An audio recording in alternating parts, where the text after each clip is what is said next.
damai sejahtera Allah yang melampaui segenap akal budi, kiranya memelihara hati dan pikiran dalam Kristus Yesus Tuhan kita. Amin. Selamat pagi saudaraku yang terkasih.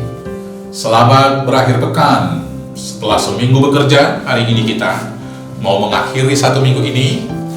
Diberangkatkan firman Tuhan dari Markus 16 ayat 15. Demikianlah firman Tuhan. Lalu ia berkata kepada mereka, "Pergilah ke seluruh dunia, beritakanlah Injil kepada segala makhluk. Beritakanlah Injil kepada segala makhluk." Demikianlah firman Tuhan. Bapak Ibu Saudara-saudaraku yang terkasih dalam Yesus Kristus, firman ini sudah sangat sering kita dengar, yaitu sebagai tugas panggilan tiap orang-orang percaya memberitakan Injil kepada segala makhluk. Kalau di Matius dikatakan di sana kepada sampai ke ujung dunia. Tetapi Markus mengatakan bahkan kepada segala makhluk. Tugas menginjili ini bagaimana kita lakukan caranya dalam dunia yang modern sekarang ini. Tugas penginjilan yang pertama adalah percaya kepada Tuhan, yakin kepada Tuhan dengan segenap hati. Hal yang luar biasa di dalam kehidupan modern adalah ketika kita mengandalkan logika kita. Maka ketika kita menceritakan Alkitab hanya dengan logika, orang lain juga akan berargumen mematahkan logika daripada yang kita sampaikan tersebut. Tetapi ketika kita menyampaikan keyakinan kita dari iman percaya kita, maka tidak satu logika pun yang dapat mematahkannya. Tetapi alangkah malangnya ketika kita mau menceritakan kekuasaan Tuhan Yesus dan juga Yerusalem yang baru dan hidup yang kekal, menerangkan itu dengan logika, tetapi kita sendiri meragukan akan hidup yang kekal itu sendiri. Maka syarat mutlak yang pertama untuk melakukan tugas pemberitaan Injil itu percaya kepada Yesus.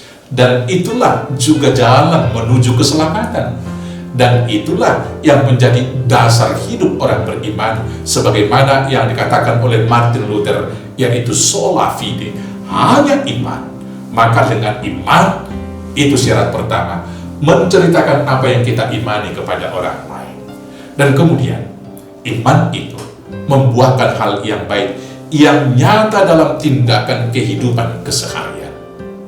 Artinya kita mau menginjili dengan pola dan cara hidup kita keseharian. Dengan cara apa?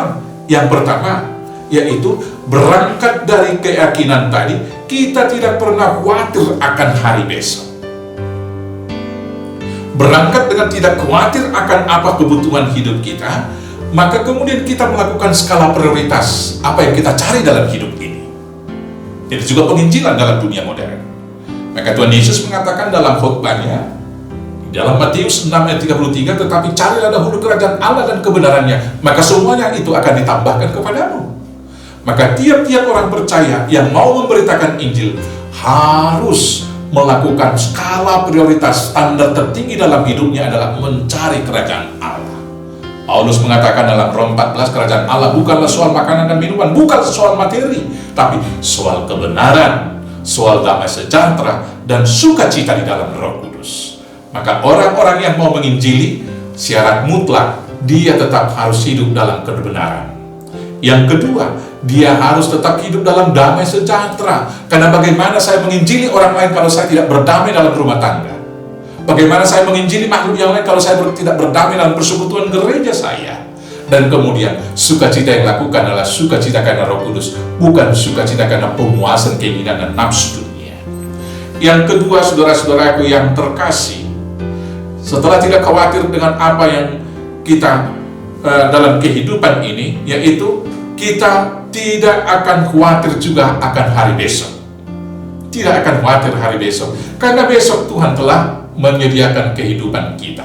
Saudara-saudaraku yang terkasih, orang-orang yang menceritakan jaminan hidup tetapi khawatir akan hari besok hidupnya sudah menggagalkan pemberitaannya.